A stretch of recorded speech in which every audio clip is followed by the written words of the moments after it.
Assalamualaikum warahmatullahi wabarakatuh. Nama saya Muhammad Fahri Hafizan, NRP 501751084. Jadi di video kali ini saya bakal memberikan materi tentang metode-metode yang ada di geofisika. Tapi sebelum itu, metode geofisika itu sendiri adalah teknik yang digunakan untuk mengetahui sifat fisik batuan di bawah permukaan bumi dengan mengukur respon terhadap medan fisika seperti listrik, magnet, gelombang seismik, dan gravitasi.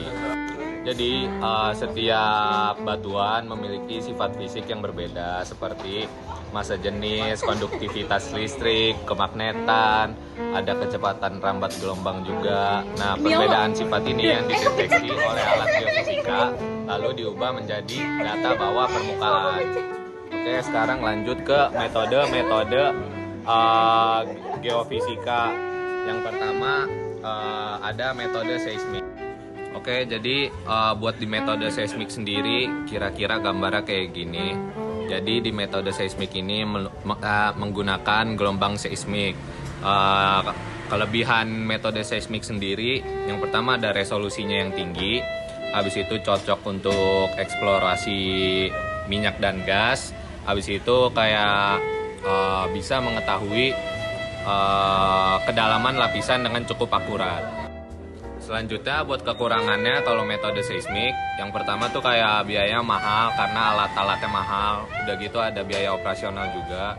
Habis itu pengolahan datanya rumit sama membutuhkan sumber getaran. Jadi kayak noise-nya bisa gede. Habis itu mungkin bisa mempengaruhi lingkungan di sekitarnya. Selanjutnya yang kedua ada metode geolistrik. Jadi metode geolistrik itu ngegunain sifat batuan yang peka terhadap kelistrikan.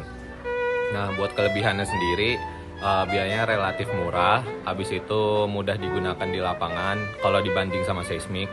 Habis itu sangat baik untuk eksplorasi air tanah karena air tuh kayak termasuk salah satu konduktor kan buat listrik. Nah, selanjutnya buat kekurangannya, kedalamannya tuh terbatas. Habis itu sensitif terhadap kondisi tanah, misalnya kelembapan, itu juga bisa mengganggu hasil si datanya. Habis itu interpretasinya bisa ambigu karena beberapa material punya resistivitas yang Oke, selanjutnya ada metode magnetik. Kurang lebih gambar cara kerjanya kayak gini. Jadi buat metode magnetik tuh memanfaatkan sifat batuan yang kayak punya sensitivitas terhadap magnet. Nah, jadi buat kelebihannya sendiri metode magnetik itu pengukurannya bisa cepat sama lebih simple. Habis itu areanya bisa luas karena menggunakan magnet ini. Habis itu sangat efektif untuk eksplorasi mineral logam karena kebanyakan batuan atau mineral yang mengandung logam tuh sensitif terhadap magnet. Nah, buat kelebihannya sendiri kayak ini bisa bisa menjadi salah satu kekurangan karena metode magnetik ini hanya sensitif terhadap batuan yang bersifat magnetik. Habis itu bisa mudah terganggu oleh benda logam di permukaan, jadi noise-nya tuh bisa gede.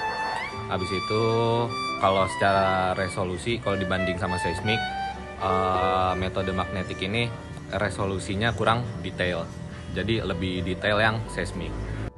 Oke, selanjutnya ada metode gravitasi. Jadi metode gravitasi ini memanfaatkan densitas atau enggak kayak ruang kosong di bawah tanah buat modelin buat dapetin interpretasi datanya, buat ngebuat si modelnya.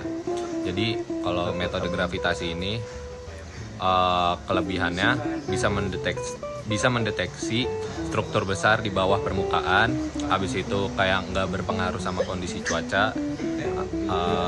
Habis itu buat kekurangannya resolusinya rendah, nggak detail. Habis itu membutuhkan koreksi data yang sangat kompleks dan interpretasi data yang sulit. Jadi itu kayak salah satu macam-macam contoh metode geofisika yang udah saya sebutkan. Sebenarnya masih ada banyak lagi. Cuman di video ini saya menjelaskan metode-metode yang paling sering digunakan. Jadi sekian dari saya. Jadi buat saya tuh geofisika tuh bukan cuma buat nyari-nyari mineral atau logam, tapi geofisika juga bisa digunakan buat pemetaan struktur bawah tanah. Habis itu bisa digunakan buat nyari sumber air dan lain-lain. Sekian dari saya. Assalamualaikum warahmatullahi wabarakatuh.